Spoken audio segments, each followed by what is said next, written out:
యుద్ధం ముగింపుపై ట్రంప్కు Iran big shock ఇచ్చింది. యుద్ధం ముగింపు మీ చేతుల్లో లేదని, అది మా చేతుల్లో ఉందంటూ ఇరాన్ ఐఆర్జీసీ స్పష్టం చేస్తోంది.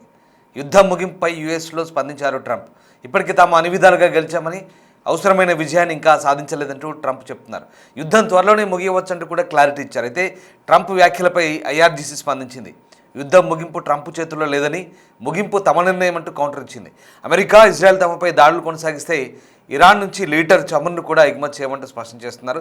దీంతో ఇక యుద్ధం దాదాపుగా ముగిసినట్లేనంటూ ట్రంప్ చెప్తున్న మాటలకు ఇరాన్ కౌంటర్ ఇచ్చినట్లయింది. యుద్ధం ముగింపు మీ చేతుల్లో లేదని, యుద్ధం ముగింపు తమ చేతుల్లో ఉందంటూ ఇరాన్ స్పష్టం చేస్తున్న పరిస్థితి కనబడుతుంది. దీంతో పశ్చిమాసియాలో ఇరాన్ ఇంకా బెట్టు దిగిన పరిస్థితులు కనబడలేదు. ఓవైపు దాడులు ప్రతిదాడులతో ఇరాన్ అతలాకుతలమవుతుంది. మరోవైపు ఇటు గల్ఫ్ దేశాలు కూడా ఇరాన్ దాడులతో ఇబ్బందులు పడుతున్న వేళ ఐఆర్జీసీ చేసిన ఈ ప్రకటన గందరగోళానికి దారితీస్తోంది. ఇక ఇరాన్ యుద్ధం త్వరలోనే ముగియవచ్చంటూ అమెరికా అధ్యక్షుడు ట్రంప్ కీలక వ్యాఖ్యలు చేశారు. యుద్ధం ముగింపుకు చేరుకుందన్నారు. నావికా దళం ఇరాన్కు లేదని, కమ్యూనికేషన్లు లేవని, వైమానిక దళం లేదన్నారు. గత అంచనాలకు 4-5 వారాల ముందే వార్ ఎండ్ అవుతుందంటూ ఆసక్తికర వ్యాఖ్యలు చేశారు. అయితే ప్రపంచ చమురు సరఫరాకు ఇరాన్ అంతరాయం కలిగిస్తే మాత్రం దాడులు భయంకరంగా ఉంటాయంటూ హెచ్చరించారు. హర్మోజ్ జలసంధిలో చమురు రవాణాను ఆపడానికి ఇరాన్ ఏదైనా చేస్తే ఇప్పటికంటే 20 రెట్లు ఎక్కువగా దాడులు చేస్తామంటూ వార్నింగ్ ఇచ్చారు. Iran supreme leader Ayatollah Mustafa Khomeini ఎన్నికపైన ట్రంప్ తీవ్ర ఆగ్రహం వ్యక్తం చేశారు. ముస్తాఫా ఖొమేనీ ఎంపిక విషయంలో ఇరాన్ పెద్ద తప్పు చేసిందన్నారు. ముస్తాఫా ఎంపిక వల్లే అసలు సరైన నిర్ణయం కాదన్నారు. ఇరాన్ సుప్రీం లీడర్గా ముస్తాఫాకు బదులుగా తన మనసులో మరొకరు ఉన్నారంటూ ఆసక్తికర వ్యాఖ్యలు చేశారు. ఇక ముస్తాఫా ఎంతకాలం పదవిలో కొనసాగుతారో తెలియదంటూ కూడా పరోక్షంగా అతన్ని కూడా అంతం చేస్తామంటూ సంకేతాలు ఇచ్చారు. అయితే అయతుల్లా ఖొమేనీ మరణం తర్వాత ఆయన కుమారుడు ముస్తాఫా ఖొమేనీ ఇరాన్ తదుపరి సుప్రీం లీడర్గా ఆ దేశ అసెంబ్లీ ఎన్నుకున్న సంగతి తెలిసిందే. అయితే త్వరలో ఇరాన్ యుద్ధం ముగుస్తుందన్న ట్రంప్ వ్యాఖ్యలకు Islamic revolutionary guards Corps IRGC counter ఇచ్చింది. యుద్ధం ముగింపు తమ చేతుల్లో ఉందంటూ పేర్కొంది. ఇరాన్ భవిష్యత్తు ఎలా ఉండాలో నిర్ణయించేది కూడా తమ దేశ సాయుధ బలగాలని, అమెరికా సైనికులు యుద్ధాన్ని ముగించలేరంటూ కౌంటర్ ఇచ్చింది. ఇరాన్ శక్తికి మించి పోరాడుతుందని, కానీ యుద్ధంలో ఆధిపత్యం సాధించామంటూ ట్రంప్ అబద్ధాలు చెప్తున్నాడంటూ విమర్శించింది. ఇజ్రాయెల్, అమెరికా దాడులకు అంతే ధీటుగా ప్రతిదాడులు చేస్తామంటూ ఇరాన్ తేల్చి చెప్తోంది.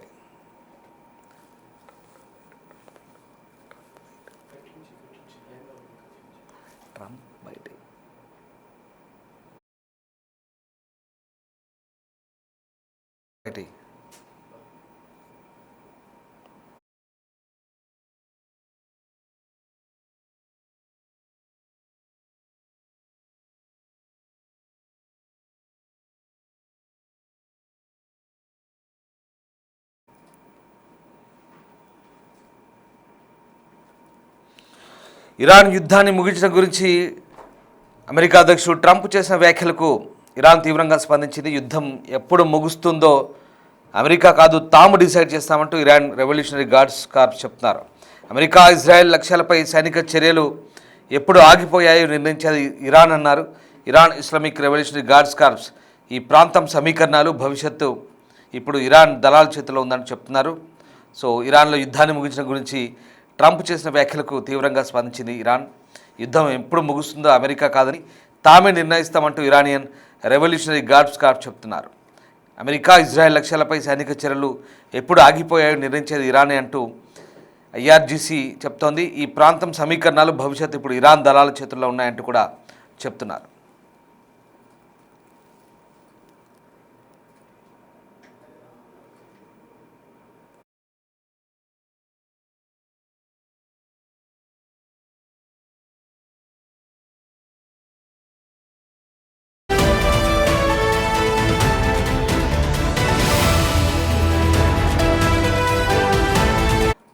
ఐఆర్జీసీ ఆర్మీ చేసిన సోషల్ మీడియా ట్వీట్ చూడవచ్చు మనం ఒకసారి.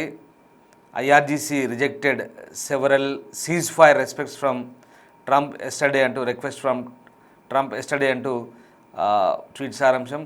అంటే ట్రంప్ సీజ్ ఫైర్ గురించి చేసిన రిక్వెస్ట్ని తాము తోసిపుచ్చినట్టుగా ఐఆర్జీసీ చెప్తున్నట్టుగా కొన్ని ట్వీట్లు, ఇరాన్ నుంచి వచ్చిన ట్వీట్లు అవి.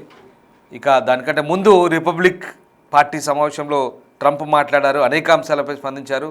ఇక యుద్ధం కూడా దగ్గర పడిందంటూ ఆయన చేసిన మాటలు ఒకసారి విందాం. We've struck over 5,000 targets to date, some of them very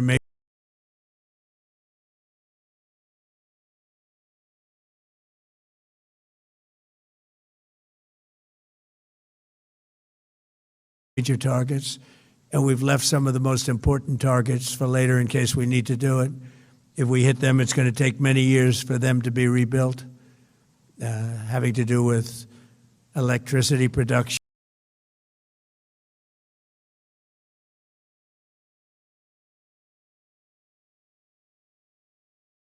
and many other things. So we're not looking to do that if we don't have to. But they're the kind of things that are very easy to hit, but very devastating if they are hit. We are waiting to see what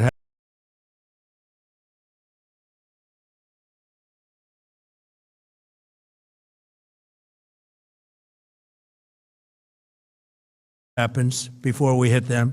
We could take them all out in one day, but it's all resulting in a 90% decline in various things, but in particular Iranian missile launchers and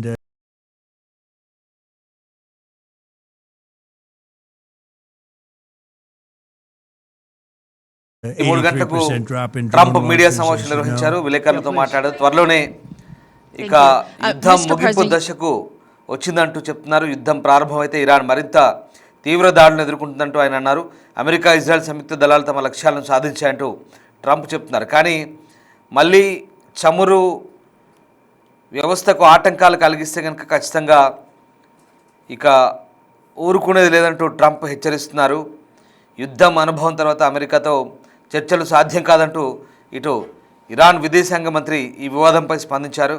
మధ్యప్రాచ్యంలో కొనసాగుతున్న యుద్ధం మధ్య Iran విదేశాంగ మంత్రి Abbas Araghchi అమెరికాతో చర్చల అవకాశాల గురించి ఒక ప్రకటన చేశారు. యుద్ధం చేదు అనుభవం తర్వాత అమెరికాతో చర్చలు తిరిగి ప్రారంభించడం అసంభవం అన్నారు. ఇక ఆమ్నా నవాజ్ అనే ఒక ఇంటర్వ్యూలో సయీద్ అబ్బాస్ అరాగ్చి మాట్లాడారు. వాషింగ్టన్తో చర్చలు తిరిగి ప్రారంభించడం అనేది ప్రశ్నార్థకం కాదని, ఎందుకంటే ఇరాన్ అమెరికాతో గతంలో జరిపిన చర్చలు తీవ్ర అపనమ్మకాన్ని సృష్టించాయన్నారు. దీన్ని బట్టి ఇప్పుడు అమెరికా, ఇజ్రాయెల్ విషయంలో ఇరాన్ చాలా తాడోపేడ తేల్చుకునేందుకు సిద్ధమవుతున్నట్టుగా తెలుస్తోంది.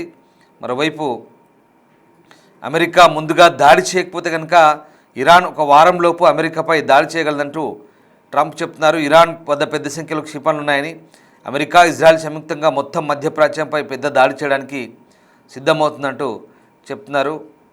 ఇక ఇరాన్ ప్రపంచ చమురు సరఫరాలకు అంతరాయం కలిగిస్తే కారణాలు వెతుక్కుంటే కనుక పోరాటాలు మరింత పెరిగే అవకాశం ఉన్నారు. ట్రంప్ చమురు ధరలు ఇప్పటికే పెరిగాయని, 2022 తర్వాత అత్యంత అధిక స్థాయికి చేరుకున్నాయన్నారు. దివంగత అలీ ఖమేని కుమారుడు అయతుల్లా ముస్తఫా ఖమేని కొత్త సుప్రీం లీడర్గా ఎన్నుకోవడం పట్ల కూడా అసంతృప్తి వ్యక్తం చేస్తున్నారు. మరోవైపు ఇరాన్ తరపున ఐఆర్జీసీ ప్రకటన విడుదల చేసింది. యుద్ధం ముగింపును తాము నిర్ణయిస్తామని, ప్రాంతీయ పరిస్థితులు భవిష్యత్తు ఎప్పుడూ తమ సాయుధ దళాల చేతుల్లో ఉన్నాయని, అమెరికన్ దళాలు యుద్ధాన్ని ముగించమంటూ ఇస్లామిక్ రెవల్యూషనరీ గార్డ్స్ కార్ప్ చెప్తున్నారు. ఈ ప్రకటన యుద్ధం తన మనసులో ఉందని, త్వరలో ముగుస్తుందంటూ ట్రంప్ చేసిన వాదనను ఖండించిన పరిస్థితి కనబడుతోంది. సో అమెరికా, ఇజ్రాయెల్, ఇరాన్ మధ్య యుద్ధం తాజాగా 12వ రోజు చేరుకుంది. ఇజ్రాయెల్ మధ్య ఇరాన్లోని కొత్త దాడులను ప్రారంభించింది. ఐఆర్జీసీ కమాండ్ సెంటర్లు, క్షిపణి సౌకర్యాలు, సైనిక మౌలిక సదుపాయాలను లక్ష్యంగా చేసుకుంది. అటు బీరూట్లోని హెజ్బుల్లా లక్ష్యాలపై కూడా ఇజ్రాయెల్ దాడులు ముమ్మరం చేసింది. ఇజ్రాయెల్పై నిరంతర బాలిస్టిక్ క్షిపణి డ్రోన్ దాడులతో ఇరాన్ ప్రతిస్పందిస్తుంది. ఇంతలో గల్ఫ్ దేశాలు కూడా మళ్ళీ దాడులు జరుగుతున్నాయి. బహ్రెయిన్లోని యుఎస్ నేవీకి చెందిన సల్మాన్ ఓడరేవుపై డ్రోన్ దాడి జరిగింది. ఈ ఘటనలో అనేక మంది గాయపడ్డారు.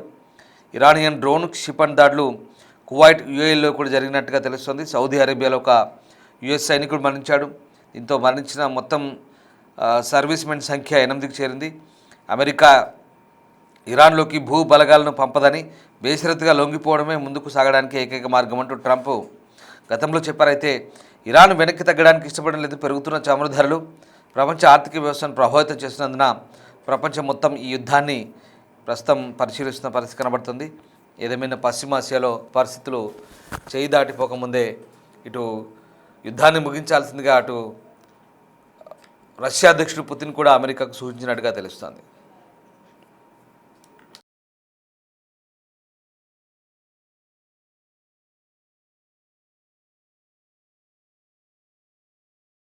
Some of them very major targets, and we've left some of the most important targets for later in case we need to do it. If we hit them, it's going to take many years for them to be rebuilt, having to do with electricity production and many other things. So we're not looking to do that if we don't have to. But they're the kind of things that are very easy to hit, but very devastating if they are hit. We are waiting to see what happens before we hit them. We could take them all out in one day, but it's all resulting in a 90% decline in various things, but in particular, Iranian missile launchers and 83% drop in drone launchers, as you know. Yeah, please. Thank you. Mr. President, you've said the war is, quote, very complete, but your defense secretary says this is just the beginning. So which is it, and how long should Americans be prepared Well, I think for you could this war say to it last both. for? It's the beginning of building a new country, but they have no Navy, they have no Air Force, they have no anti-aircraft equipment. It's all been blown up. They have no radar, they have no telecommunications, and they have no leadership. It's all gone. So, you could look at that statement. We could call it a tremendous success right now as we leave here. I could call it, or we could go further, and we're going to go further. Go alongside of them for protection. We don't think it'll be necessary if it is. And if they do anything, the price will be incalculable.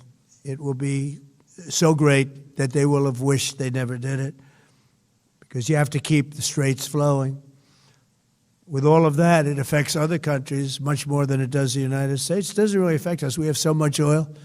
We have tremendous oil and gas, much more than we need. We have Venezuela now as our new partner, great partner. They've worked out so wonderful. We're working with the administration, the president, and it's a massive source of oil